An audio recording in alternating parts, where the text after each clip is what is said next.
Yun, update ulit sa mga tilapia. Bali magto 2 weeks na sila. Bukas ito ay 2 weeks na. Ayan na sila, mga nasa 2 pulgada na mahigit. May mas malaki pa. Ayun o, medyo malaki-laki yung isang yun o. So ang bilis na lumaki. Ayan, ano nga pala, wala pang mortality kat isa. Ayos, matitibay naman sila. So 500 pieces to na aking binili. Simula pagka-deliver wala naman problema.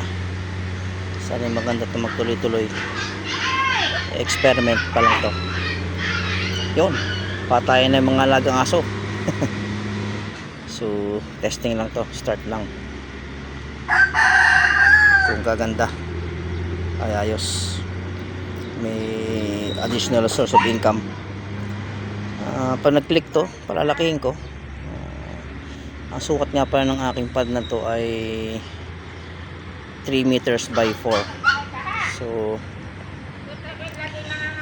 meters yun ha. Tapos ang lalim may 1.5 meters. Pero ang tubig nito siguro nasa wala pa tong 1 meter.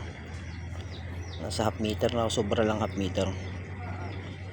Ayan. Okay. So hanggang dito lang muna.